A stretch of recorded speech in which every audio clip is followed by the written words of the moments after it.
Okay. All right. We are live. Go ahead, Tom. Okay, it's 5 o'clock. Everybody hear me? It's 5 Yes. o'clock, I can hear you. and I'd like to call the January meeting to order. If there's anybody joining us on YouTube, I know you're just dialing in right now. If it's members of the public, we're glad that you're able to join us. If it's hospital staff, I'd like to thank you for all the hard work that you've been putting in over this challenging year, and also like to thank all the boards, both MCHD and SHS board, for all their hard work too. It's been a heck of a year, but we're getting good things done and providing something good to the community. That said, I don't know if we have any comments coming in, comments or introductions from anybody visiting us on YouTube. If they come in late, would love to hear them. Bridget, I don't think we have anyone right now, correct? Correct. I'll let you know. Okay, let's yep. Let's move on to Dean with MCHD. Not a whole lot to report. We're moving forward with the water line extension, still kind of getting through that. To put that out to bid hopefully in the next month or so. And we've also started moving forward with the phase 2 improvements to the hospital, moving forward with the DOLA grant and what we're going to be including in that project. Once we hear from what SHS has got on their side in phase 1, then we'll be able to put our full scope together for phase 2. Dean, have we provided that to you yet, or are you still waiting on us? We're still waiting. The meeting today, there was a infrastructure meeting today, so that's still being put together. And then we're getting a preliminary budget number from Train to submit with DOLA. And then once we go forward with that, we'll put it out to bid on a CMGC contract to get that second phase going. So yeah, we're waiting on that. All right, I apologize for missing the facilities meeting today. I didn't have it on my calendar and I was out in the field. So sorry about that one. I didn't have facilities on my calendar either. It was the I had an invite. It was an infrastructure meeting, not facilities meeting. Oh, okay, I didn't have that invite. That may be why, Cody. Yeah, I had it. Sorry about that. Okay. All right. Sounds like that's all moving forward then. Okay, appreciate it. Yep. Anything else? Anything else, Dean? I don't think I have anything else from MC. Dean? No, nothing from MCHD on this side. Does anybody have any questions for me?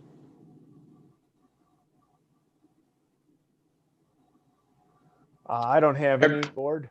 Everyone staying healthy on y'all side? Yeah. Nope. Good. Yep. Were they able to get some of the vaccinations? I don't know anybody that's been able to except my mother-in-law. She got hers. I don't think anybody else has been qualified to yet. Okay. Yeah. How about did Jay, Bill, and who else? Ed get vaccinated yet? I haven't heard. I don't know. Okay. All right. Okay. Well, tell them to be proactive and call. Yeah. Okay. Yeah, we will. All right. Thank you, Dean. Okay. Thanks, guys. Thanks for your help. Take care. Be safe. Okay. We'll catch you later on. Take care. All right. Thanks. Bye. Bye. All right, Craig, let's move on to the CHC report. Great. Thank you. Happy New Year, everyone. My reports, in the interest of time, are submitted. I do have one item I'd like to discuss in executive session in regards to personnel matters, but I also have included in your packet a presentation. I won't go through it tonight, but would encourage you to review it and look at it. Really, it's just a matter of what we see as the as we move into 2021 some of the issues that the Biden administration is going to be faced with in regards to healthcare.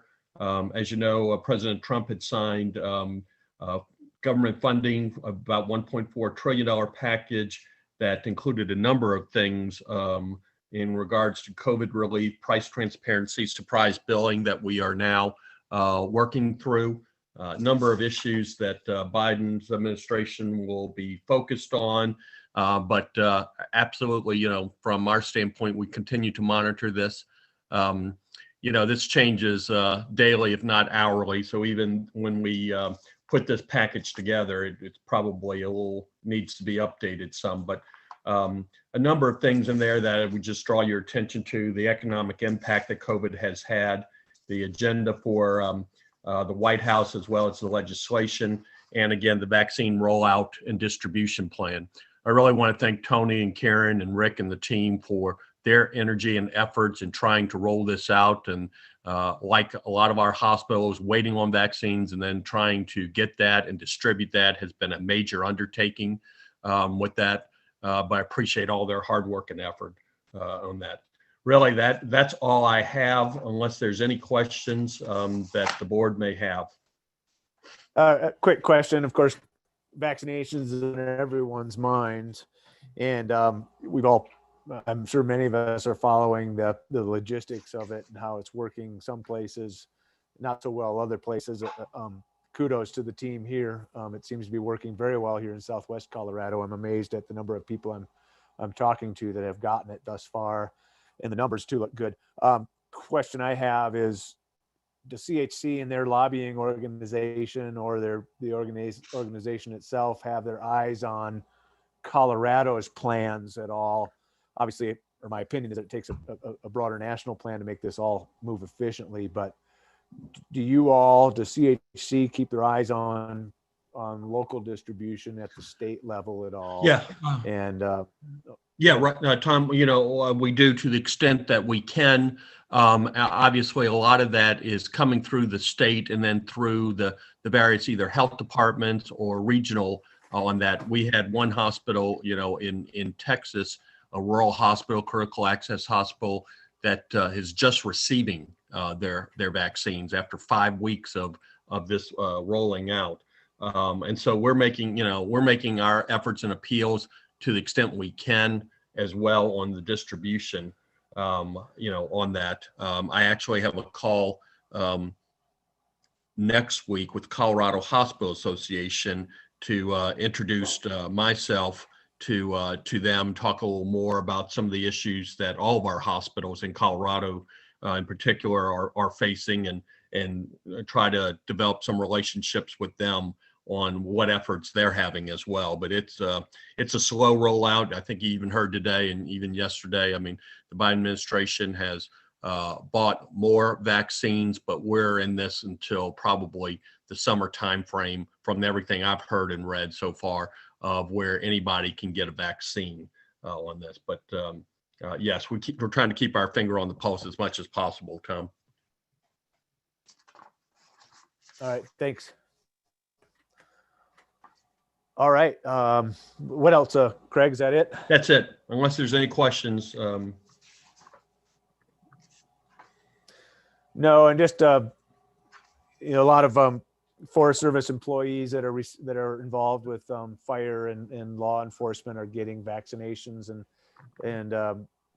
we don't have a new chief yet, but the sort of the line that we have been hearing is that if anybody from a logistical, Forest Service has the logistical capacity to help out too. And I've talked a little bit to Tony about that. I know that's sort of that'll present itself down the road, but there are organizations locally that are willing to help out too, because many people have received vaccinations within the incident command system of the local Forest Service. And so they could always help out too. So that offers. Good question. Have we considered having our teachers be some of the first to receive the vaccination, given that they are about as essential as it gets from a community standpoint?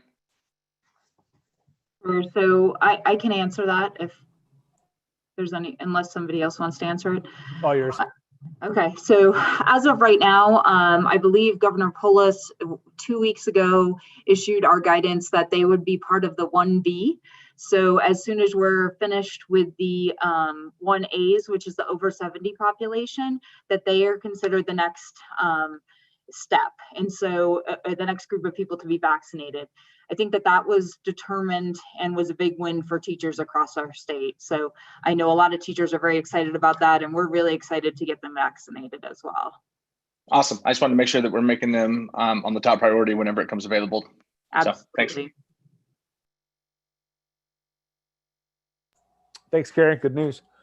All right, Craig, appreciate your help, and we'll move on to Karen. Yes, so I wanted to be able to share with you the patient surveys. And so I believe, yes. So this is on the Hospital Compared website. So this is what the public can see. And so I wanted to be able to share with you, and I like this format because it compares us to the nation as well as to Colorado. And some of the things that I wanted to point out was for the nurses always communicate, we're at the 80th percentile. And the nation's 81, 82, so we have a little work to do there. Always communicate well. The doctors, 80% for the doctors, 82 for the nation, 83 for Colorado. Getting help as soon as they wanted. This is one of the places we stood out. We were at 81%, the nation's at 70, Colorado's at 73. Explained medications, and Mark has been instrumental in helping us with this piece as well. So we're at 71%, the nation 66, and Colorado at 78. And then the rest of them, always getting help. We're averaged with the nation in Colorado. I think places that we need to do work on specifically is keeping it quiet around the rooms at night. And then if you drop down to rating us 9 to 10. So if the patient rates us 9 to 10, we get a score for it. If they rate us below a 9, we get no points for that. So it's either a positive answer or it's a negative answer. And we're at 66% as well as the would you recommend. We're at the 66th percentile. And usually that's the confidence score. So implementing the rounding, which Megan and Amy finally got to get that started the 1st of January. Numbers increase. And then I think Lisa's going to give the quality report.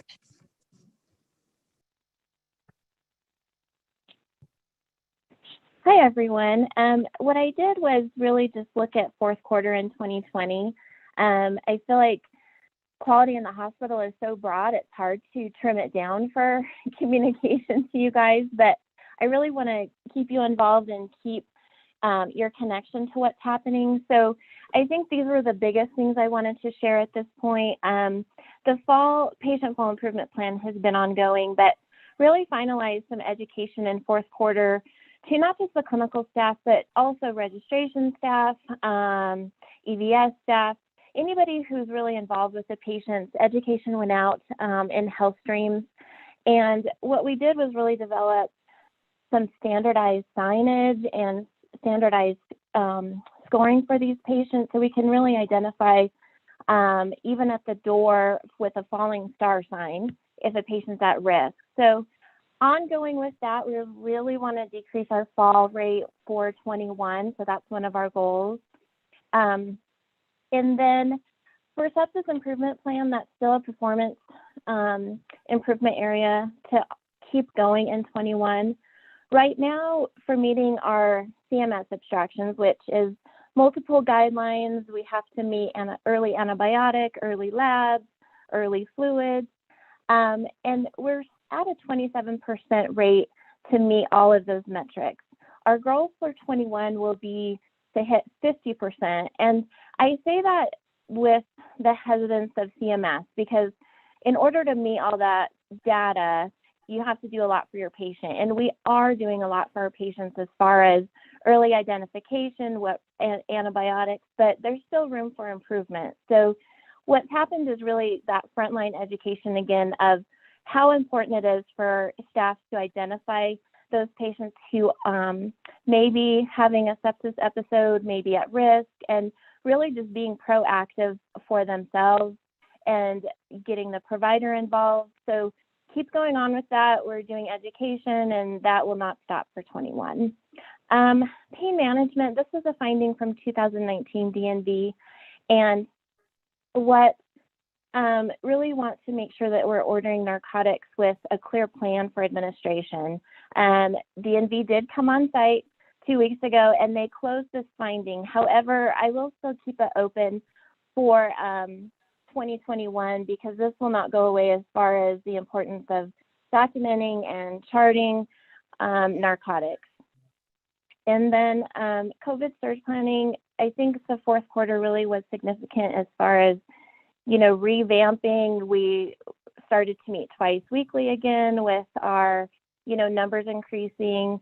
The staff was just so strong in quarter four. So there's so much to talk about, but it was still so integrated. So really proud of that team with that area. And then I really just looked at the policy. We've updated it 34 times. It's 60 pages. It's really significant. DNV was really, they just had such high marks for us in this area and with our infection control. So great job in that area. At the time, we did have our virtual survey completed January 14th and 15th. It went well. We did close out all the items from 2019. I received the formal survey from DNV yesterday. So we will have 10 calendar days to respond. We had one less item than last year, but we did have 5 items that were addressed. 2 of those, they categorize that as an NC1, which is more of your safety areas that will need to be addressed within 60 days. One of those was in regards to malignant hyperthermia that can be an immediate safety response. And so we have a great plan for OR, but we just didn't really extend that education grade to the emergency department and ICU. And I have to tell you, on just-in-time training that happened during that situation was amazing from the clinical directors and education. So that will be something to be addressed within 60 days. And then we had 5 areas of life safety that really were just documentation. They were still very minimal to what we're doing. One was an NC2, which is just scanning of documentation for Medicare patients. We had an NC2 for utilities management and just generator checking. And then we had an NC2 as far as, I just drew a blank. Well, there was one more. Darn it. Anyway. I think it was the sprinklers. Yes, it was very minimal and easy to fix, I guess is what I'll say. So we'll get that completed and sent back to DNV next week. But it was our 3-year reaccreditation survey. Went well. I was really glad to get it completed. It took a lot of teamwork for that. Virtual, they were just as in depth as if they were on site. So glad that we were able to do that and retain our certification and move on for 21. So that's really the update. My goal for this year is to keep every month, keep you going as far as what's going on. Susan and I had talked, so I think we'll have a better plan.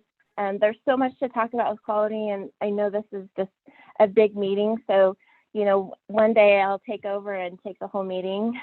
But at this point, don't shake your head, Cody. Anyhow, I appreciate you guys. And then I did include our 2021 quality improvement program for this upcoming year for your approval. That does need approval every year for what we want to do for the hospital. Don't have a lot of changes from last year. It's more just kind of aligning with what we're already doing as far as meetings and subcommittees and making sure everyone's reporting up through quality because we're all part of quality. So that's it.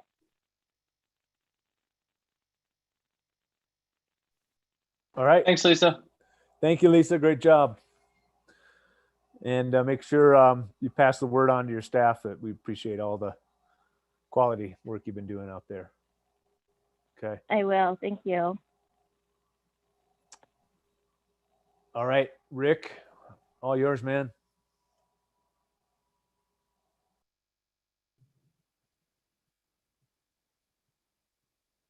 You have you, Rick? Yes, sir. Yeah, trying to get off mute. Sorry. Basically, it's try to make this fairly concise. We've got two financial updates. One from November because we did have a finance committee meeting in November, and then one in from December. So, from a standpoint from November, and I'll be incredibly brief. Again, strong AR cash collections of about $4.3 million. We did get a DOLA grant with the facilitation of MCHD, which we were very appreciative for. And then we got $40,000 from the foundation to help us pay for some of the BD Max COVID test kits, which are at about $47 a pop. We did decrease some operating cash by $1 million, paying capital purchases. Most of that was related to RTU, which was about $720,000, and then our Olympus scopes as well, which were around $370,000. Combined investments showed a gain of about $130,000. Gross AR did increase by $1 million, and net AR did increase by about $642,000. Inventory was pretty well flat. Prepaid expenses did decrease due to some of the amortizations with respect to dues and insurance. From a liability standpoint, our accrued liabilities decreased by about $84,000. Payroll liabilities went up about $275,000, and that's due to our payroll accruals. Current liabilities again decreased by about $300,000, and that's paying off a Medicaid take back from a 2016 rural health clinic cost report. Working through that, our revenue over expenses was $8,000. Year to date, revenue over expenses is about $583,000. Year to date, EBITDA for November was $6.2 million, and year to date revenue over expenses or net income was $495,000. Total gross patient revenue was above budget by about $1.2 million. The clinic revenues, gross revenues were $135,000 above budget. Staff salaries were above budget by $226,000, but that's due to a lot of our increase in our volumes, specifically related to some of our COVID tests, our clinics that we were doing. Plus, we saw unusually high inpatient census. A lot of that were COVID-related patients, which may have been anywhere from, and Karen, please correct me if I'm wrong, anywhere where we had at least 3 to maybe 10 or 11, 12 patients in a house. Yes, our average daily census has actually gone up to a little above 10, and we were sitting at 7 prior to COVID. Right, and there were times where we had 12 patients in house that were maybe that had COVID that were COVID positive. That's correct. Benefits again below budget by about $42,000. Not bad. We saw some decrease in some of the claims that we pay out. One of the things that'll tell you, so we did a COVID clinic, some BD Max tests we utilize, but also our reliance on Quest, which is an outpatient reference lab. Our invoice, which normally runs around $65,000 to $70,000, grew to about $220,000. So it grew, over $150,000, and that primarily due to COVID-related tests. We also, with pharmaceuticals and with our infusion center, supplies were above budget by $188,000. And we did a fair amount of increase of surgeries in November than we budgeted. We came close to, we were in we were filled over 3,900, almost 4,000 prescriptions from our retail pharmacy.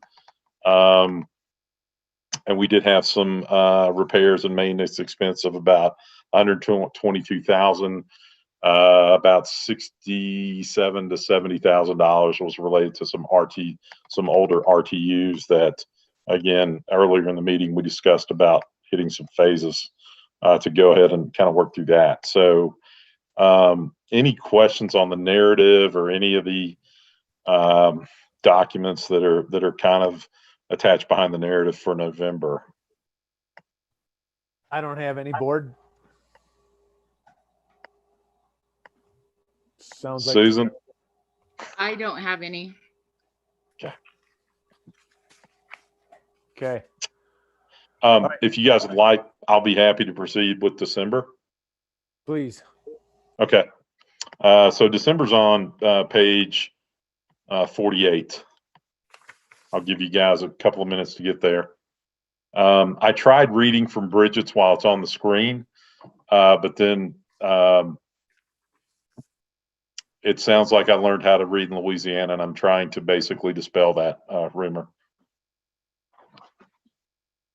Tom, I grew up in Louisiana as well, as we talked earlier.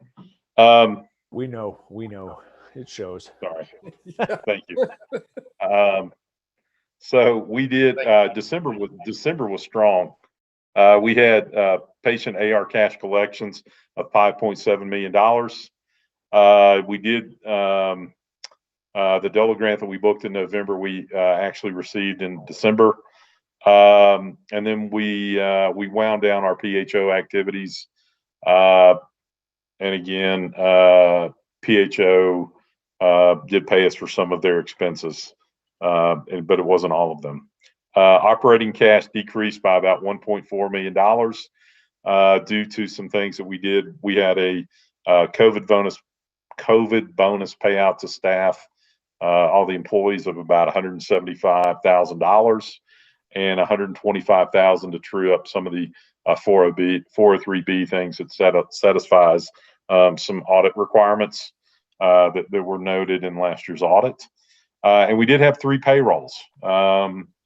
So we had 3 payrolls in December, and we also had a 27th payroll for 2020. So ended the year on a fairly positive note. And the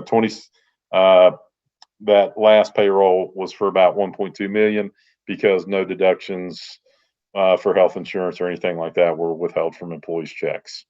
We were also able to extricate ourselves from a Celtic lease agreement, where we bought something, basically paid almost 3 times for it. And Chuck Krupa was very instrumental in helping us get that valued. So we were able to pay that off for about $540,000. That was huge. We did see another strong market gain, and our gross AR did decrease by about $707,000, and net AR decreased by about $1.2 million. Part of the decrease for the $1.2 million is we had been working with an outside ambulance company called Image Trend, and they are pretty much at the our reserve policy is pretty much everything over 180 days is bad debt. So they have a lot of accounts with us that are over 180 days. We still think we can collect on some, but again, it's a conservative policy, and we treated up at year end. We terminated that agreement in August of 2020 with Image Trends. So we will probably be recalling some of those accounts at the end of February to kind of work them internally, and just kind of square that away. Currently, we're building ambulance on Cerner, and it's going rather well. So we're good with that. Inventory did increase slightly, and basically I'll pause to see if you have any questions about Image Trend, or to see if you guys have any questions about Celtic leasing or those financing arrangements. No, Okay. I think they did a good job Yeah. of reviewing it during committee or during finance Okay. committee. I'm good. Gotcha. And Susan, if you have any questions, please call me because I think you're the only board member not on finance. So our inventory did increase, and I was kidding by slightly, by $166,000. Main increase was in pharmacy for $200,000. We do have some fairly high dollar drugs that are used to treat patients. We have a clotting drug, which is Andrexa. Karen can definitely give you a clinical definition way better than I can. And then just more or less, yes, sir. Sorry, quick question. Is that increase just due to the having to restock that particular supply, or is it not only that, but tied in with demand for the month? Yeah, and Karen can kind of clean this up, but basically working with Mark, we were looking to make sure that as Mark Meyer heard of drug shortages, we tried to make sure that we had maybe a 3 to 4 month supply, and and still kind of be conservative with our ordering limits, because you never know what's going to get processed timely. So we want to make sure that, and Cody can probably chime in as well, made sure we had enough infusion related supplies as well as drugs to take care of our in-house patients and our surgery demand. So we're kind of trying to insulate ourselves from a market shortage. Karen, Cody, do you guys have anything to add?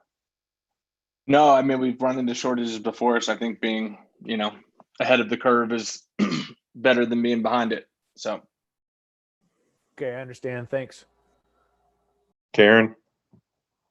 No, I would agree. And, we added remdesivir and I can't remember the name of it, but it's the one that we're going to do in the clinics for patients who have COVID so that they can get this antibodies and prevents them from being admitted to the hospital. It's the monoclonal antibodies, I believe. Yes. And I don't remember what the generic name is, but yeah, I don't remember either.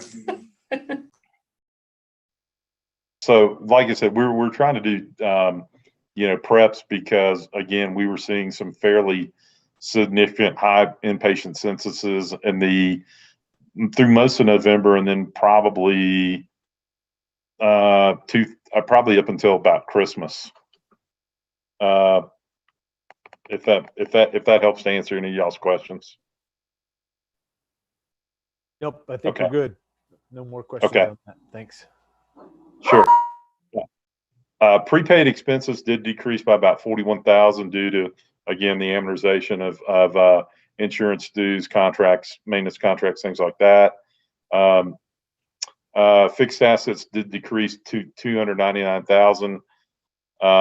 Depreciation and then the capitalization of the short tail fund system. Again, because it was a leased asset where we didn't have any rights to it. Now it's an asset on our books, and we're gonna depreciate it over about I believe 3 years. So we're kind of working 180 months just based on the useful life. Doesn't say that we'll have to replace it in 3 years, but just being conservative from a depreciable standpoint. Accounts payable did increase by about 400,000. A lot of that is, it's the end of the year. We just tried to make sure that we captured everything. Payroll liabilities did decrease by almost $1 million. And again, that's due to that third payroll. Current liabilities did decrease by about 1.8, and we recognized about 1.8 of the CARES Act money. And we still have a $1.8 million liability on our balance sheet. Let me explain. Guidance came out in November and then December, and nothing's changed as of 5:35 Mountain Time on January 29th, 2021, saying that we're basically, in order to recognize CARES Act money as income, you can compare your net revenue against prior year year-to-date numbers or against budget, whichever may put the facility in the best light. The best light would be comparing us to budget. We compared it to prior year because we're kind of working through our cost report. We're on a calendar cost report year. So our cost report is due May 29th, which is 5 months after the close of our fiscal year. The thing is that if we have a cost report payable to Medicare, we may recognize more COVID money. If we have a receivable due to the hospital, due to SHS, we may end up recognizing less money. And that's because the COVID money is to cover any kind of net revenue losses for fiscal year 2020. Having said that, does anybody have any questions? Okay.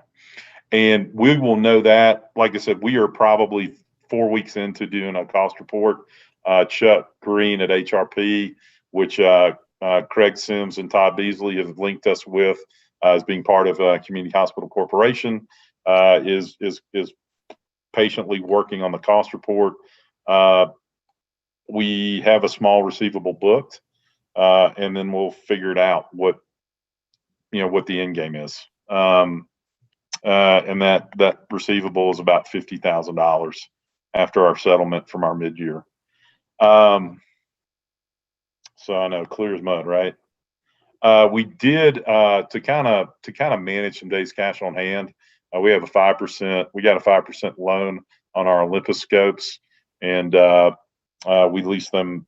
We sold them to Vector Zions Bank. Our payment on that is about $14,700 a month, and we will pay that off in January of 2022. We have to lease it at least for 3 months, so that saved us a little bit, a couple of days cash on hand.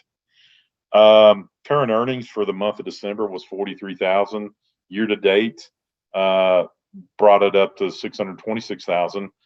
Our EBITDA for December was $555,000, and year to date EBITDA approved to 6.7 million. So we beat budget, especially in an interesting COVID year, by about $477,000. We did have a higher month in December than we budgeted and projected, almost by $1 million for the hospital. Net patient revenue, however, was below budget by $634,000.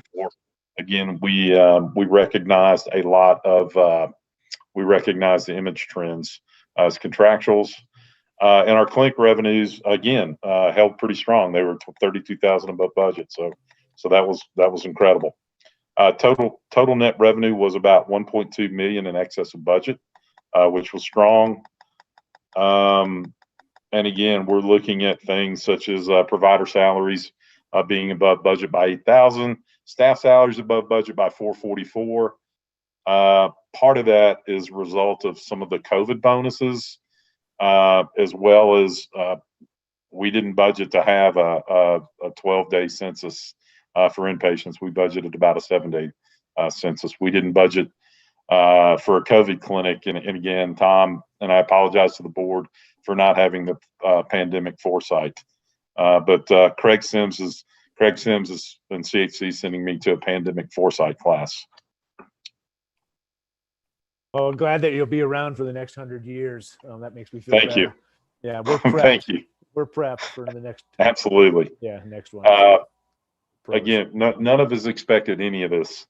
And again, we felt as administrative team, Tony Sudduth recommended, and Travis was very supportive in the fact that we had our people coming out here taking care of patients in a pandemic. So we felt like it was the right thing to do to give them a bonus, and we do appreciate the support of the board. So again,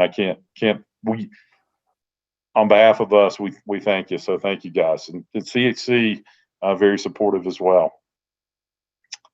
Benefits were above budget by $247,000. Part of that was that $125,000 true up for 403B. Some of it was medical claims. We do think we're going to see some stop loss checks probably in 2021, and that's anything in excess of 200,000 is picked up by a reinsurer. How much is that going to be? I don't know. It could be $20,000-$30,000. Nothing great, but nothing bad either. Medical specialist fees were pretty well flat to budget. Purchase services, again, like I said, we saw invoices grow. again, our Quest invoice is like 160 and then 220,000. One invoice just in November was 220. December was it was bad. But anyway, supplies also were above budget. Again, we didn't think we'd have the orthopedic volume. We didn't think we would use the drugs that Karen and Cody mentioned to treat COVID and other ailments. And then our surgical procedures. Again, we continue to knock close to the $4,000 prescriptions limit from our retail pharmacy. And again, we recorded a $200,000 reduction of supplies, increased the inventory based on our physical count at the end of November. Interest was what it was for our debt, $136,000 based on amortization schedule. Depreciation rang in at $375. Donations, $159 was part of it was a sales tax of MCHD, and $159,000 was the sales tax, and we had a $5,000 donation from a grant. And I apologize for not remembering who the $5,000 was, but if you guys want to know, I'll go hunt it down. Pages 50 and 51 are how we derive the narrative, or how we built the narrative. If anybody has any questions on that.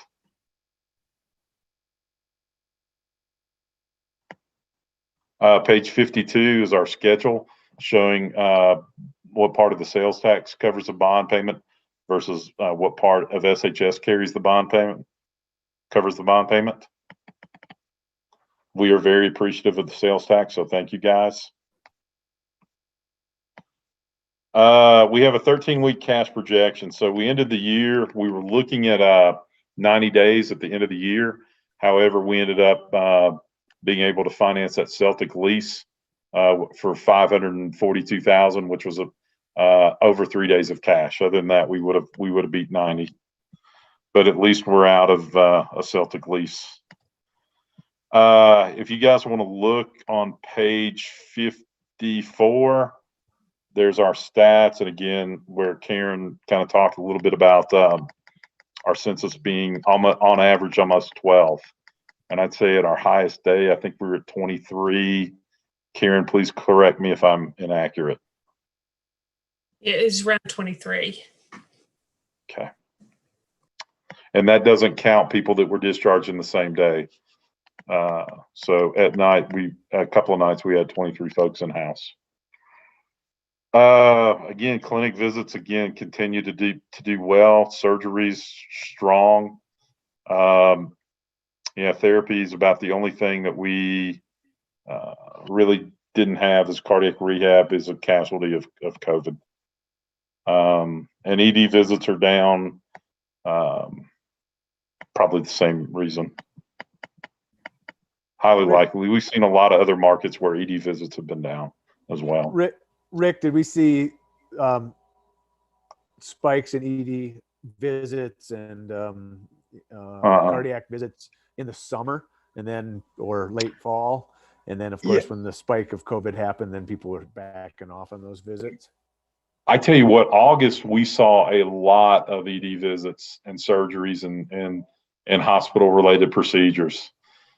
July, it started peaking up again. In August, it really peaked up.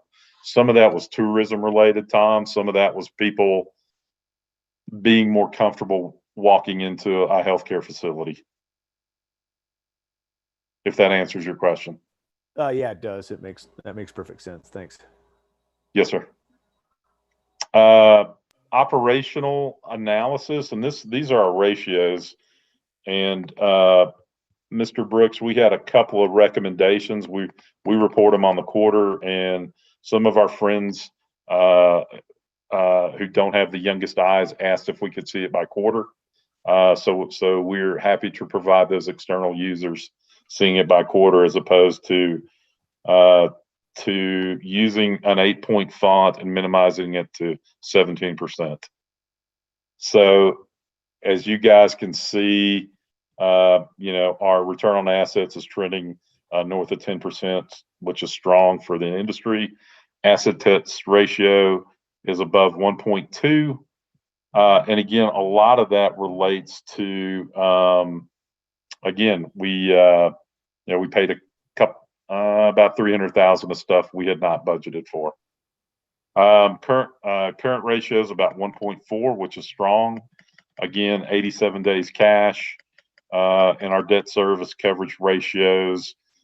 Green, for those of you who have color monitors, green is good, and being north of 80 days is good as well. So John, this checks the boxes with our debt lenders. Appreciate it. Yes, sir. Cash per balance sheet. Again, this is a reconciliation of cash flows. Again, 87.35 days.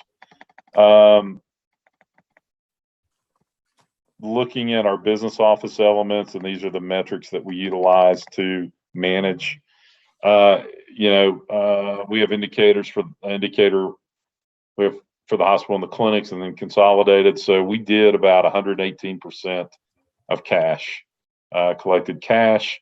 Our AR days are down, which is incredibly strong in terms of being at about, if you average the days together, we're probably at about 32, 33 days. Another strong industry benchmark. I want to brag on our team for doing it, from the clinics and our hospital teams. And again, our percent of Medicare, percent of Medicaid, and commercial insurances are all north of 90%. Our credit balances, again, are decreasing. They're coming back in line. I think when Tony started, they were probably north of 20. When I got here, they were at 18. Our goal is to get them down under 5%. We think we'll have them 2% by end of year 2021. A lot of them were when the state overpaid Medicaid when they did a billings back in 17. So, and we will probably be done with paying Medicaid back and off in November of 22. And unless anybody has any questions, and I apologize for taking a lot of time, and I appreciate you guys bearing through the report. No, thanks for answering those questions too. Those details are you're so welcome. interesting. Yeah, and just to go back, I'm glad that we were able to give a little bump to everybody who that deserved it with all their hard work at the end of the fiscal year, at the end of the calendar year. I think that was important to recognize everybody's efforts. Yes, sir. Yeah, and thank you for your efforts too. Thank you. Any questions? Oh, excuse me. Go ahead. No, I was just going to ask you if anybody else had any questions. I learned to give it 7 seconds, and if I don't hear anything within 7 seconds, nobody has questions. That's what I've learned. That's what I've learned on Zoom. All right. Well, then I think we need to move forward. Rick, anything else before we move forward to? No, sir. That's it. Okay. Do I hear a motion to approve the November financials as recommended by the Finance Committee? So moved. Second. Second. Okay. All those in favor? Aye. Okay. All right. Do I hear a motion to approve the December financials as recommended by the Finance Committee? So move. Second. Second. Second. Favor? Aye. Aye. All right. Okay. Tom, Great job. Tom, Go ahead. you need to approve the fourth quarter ratios. Okay. Do I hear a motion to approve the fourth quarter ratios as presented? So moved. All right. There's a second. Second. All those in favor? Aye. Aye. Any opposed? None. All right. Then Anything Tom, else? Tom, Yes. before you race off again, I think Lisa stated that she had inserted the 2021 Quality Improvement Program, and the board needed to take action on it. I did not have a copy of it in my board packet. Maybe you guys did. This is Lisa. So actually, it was the evaluation for 2020 that I had submitted. I was a little ahead of myself. So next month you will get the plan. I had it approved with Quality Improvement Council yesterday. So sorry, I misspoke there. So you just have to do your evaluation of quality from last year. So And email no- that to you guys separately, so you have that to send back to Lisa. Thanks, Bridget. Yeah, can you send that to my, I think it came to my home address. Can you send that to my Forest Service address? Yes, I can do that. Thank you. I don't tend to watch my home emails as much as I should. Okay, so John, it sounds as though we don't need to make any movement on Lisa's improvement quality report, I should say, until next Correct. month. The next Yeah, okay. February. Okay, thank you. Okay. All right, thanks. Rick, thank you. Karen, I just wanted to bounce back to quality just for a second. Karen, I neglected to thank you for working so hard for Southwest Health Systems over the year, and to give you the news, we are not letting you leave and to go to Texas. We want you to stick around. But Well, I appreciate that. and, It's been a great couple of years here for sure.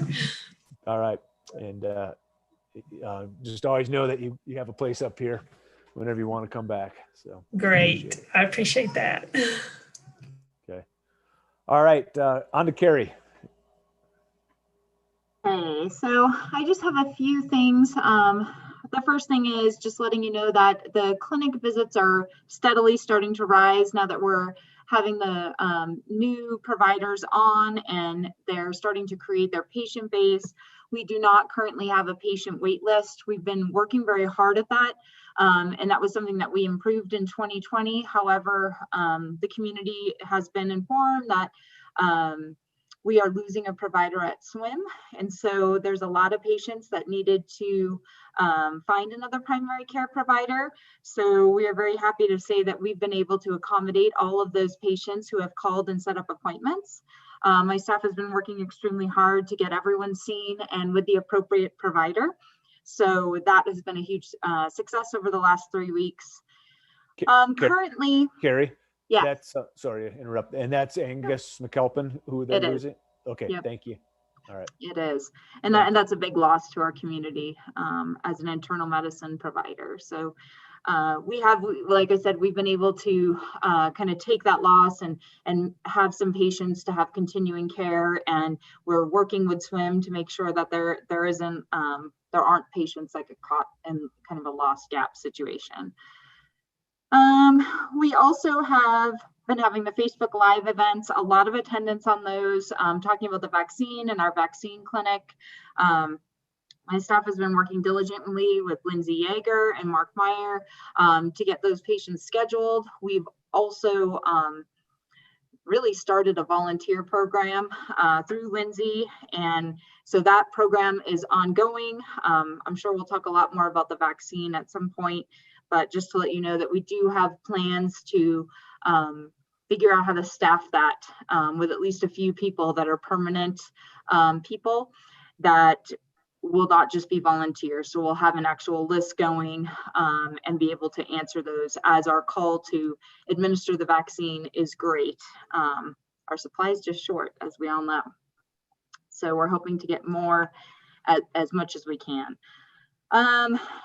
I don't know if did we give vaccine numbers and I missed it, that we've administered over 2,000 vaccines so far. So that's a huge success for this organization as a whole. Again, Mark Meyer, Lindsay Yeager, Kelsey Pharmacy, they just have done a fantastic job at making this as easy as possible. I am happy to say that we have not wasted one vaccine. We have taken every drop from every vial and found a way to put it in an arm. So congratulations to that team. Yeah, well done. Carrie, do you have a sense of, and that's all Moderna and Pfizer, but obviously they both require a second shot. They do. What's Mark's thought of the supply chain continuing to meet that, looking at another 2,000 vaccines coming in? Sure, I think that's a great question. What we've been guaranteed or promised from the state is everyone that has a first dose will get a second dose. And so what that means for us is that we are not administering second doses as first doses to patients. So we're we're never creating the situation where somebody will get the first dose and not be able to get the second dose. So I think the most important thing there is to complete the chain and complete that treatment regimen. And so Mark has done a very good job at doing that under the guidance, of course, of Tony. So it's been really nice to be able to help with that and even help administer vaccines. What's just one thing, Carrie, in addition to that, Mark has been very creative in working with other organizations that have been receiving vaccine doses that they're not able to utilize. We had actually identified 200 doses available locally that we're going to be utilizing in the clinic on Monday. That was not our allocation, but again, got allocated to another clinic that wasn't able to utilize them. So our team has been extremely good at putting together a schedule of people who need those doses on a very quick basis. And so it's really, to see that group work, it's really pretty amazing how good they are at it and how efficient they are in getting people through that system right now. So, but we have to have more allocated because we really feel like we have the ability to do much more than we're doing. And hopefully that'll happen sometime soon. Quite a successful model. That's right. Great. Absolutely. Tony, do we think, or Terry either, do we think the state knowing their allocations under the new Biden directive is going to help us at least plan better? Well, we would hope. Tony looked at my face. I'm like, no. You know, there doesn't seem to be a lot of logic built into the allocation process at this point. We don't know from week to week what we're going to get. We don't know what the basis is for that allocation. Like I said, there's allocations going to people who can't utilize it. And we've been trying to stay in contact with the state, have discussions with the state saying, hey, we've got this clinic down here that can do this. Help us out, send us some vaccine and it'll be utilized appropriately. So, we don't have a lot of confidence that just because Colorado gets a lot more, that's going to mean we're going to get a lot more, because we just haven't seen that so far. I would agree. I think Mark and Tony have been knocking down the state doors and trying to get that to happen for us. So I'm just lucky to tag along and hope that we do and get that administered with the team. So I think we could, maybe this summer we could start a vaccine vacation site here. Different type of tourism approach. Yep, that would be fantastic. Yeah, Phil's World in Mesa Verde. We should just set up shop. Yeah. Exactly. So along with the vaccine clinic, we've been working hard again with those new patients, getting them in from SWIM, Southwest Internal Medicine, and Dr. McAlpin. We've done a lot of external marketing. I'm sure Bridget will mention that later, as well as internal marketing. So a big project for the clinics in 2020 was creating an RVU report and data snapshot that was accurate. And that was detailed enough where a provider could look at their summary and see exactly what patient, what RVU credit. And so thankfully, I'm thankful for Shelley Jordan, as well as Chuck Krupa for working with us and Leah Allen to get this pulled together. They did a really great job. And so we have been able to create a standard report that we will start reporting out quarterly to the providers. That includes all of their patients, but then a roll up on the front page so that they're able to look at the total visits of their patients, their total RVUs, and how that is being utilized. So do they have a high visit volume or a high procedure? They'll be able to break that out and take a look at that. So that's helpful when evaluating your own practice and deciding the areas that you need to work on or areas of opportunity. So along with that internal marketing with the provider newsletter, again, we'll have the RVU report, and it will also contain a section for each of the senior leaders to contribute monthly, and for providers only. That will allow them to have direct communication. Again, Tony and the senior leaders have worked really hard at this year of continually continuing to communicate as effectively and as transparently as we can to staff, and this is just another way to do that. The concierges are continuing to monitor everyone who enters the building, taking temperatures, monitoring for symptoms, and upholding the visitor policy. So I just want to make sure that we publicly thank them. It's definitely one of those tasks where you're busy all day and sometimes can be thankless. So we are very thankful for them and what they've contributed. The last piece that I wanted to talk about was recruiting. So we have signed contracts in place for a OBGYN and general surgeon to start October 15th. They are both coming out of residency in July and will be joining our community. We're very excited for them. In this past week, we have just sent out 2 LOIs to family practice MD and DO, who are a couple, and they will be coming to take PEDS call, OB call, and also participate in 3 days a week in the clinic. Really, our need has been about a 1.5 provider when it came to MD-DO level. And so this was the perfect match for us. We were very lucky to recruit them, and we're very excited for them to start in September. We're in the final process with them, so that requires contracts and MEC, but excited to have that letter of intent signed. The last recruiting effort, we did have Kimberly Washburn start as a family nurse practitioner. She has done women's health for greater than, I believe, 15 years. A lot of experience, came from a small town in Arizona, working directly with an OBGYN that whole time. We have her currently working with Erin Schmidt. She started this week, and so we're really excited to be able to see more patients for women's health. So that has been a sore spot for us, as we've had a backup of anywhere from 8 to 10 weeks for a new patient appointment with women's health. So we are extremely thankful for that.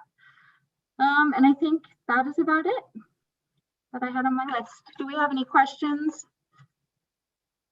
No, it's all good, positive news. Thanks, Carrie. Especially on the recruitment side of things. Yes. So, pretty strong. Yeah. This came up earlier. I was thinking about this earlier. What was our number of patients waiting in the past 6 months for a provider that we've now erased? When I started in January of 2020 in this position, it was 384 patients. Wow. So, and I can say last month and the beginning of this month, with the notice of Angus McAlpin leaving, we had about 50 patients on the waiting list, and we started to kind of get that panic. We can't allow this to happen. And Sarah Jones, our new patient coordinator, was able to work directly with providers and has done a really good job of getting all the patients, not only those 50 patients, but every other patient who has called, getting them scheduled and with the right provider for their level of need. Right on. That's great. Thank you. Thank you. Anything else for Carrie? Oh, strong work as always. Thank you. All right, Tony, on to you, man. You're muted. Still muted. Still muted. Tony, you're muted. Yeah, that was so good too. Yeah. Darn it.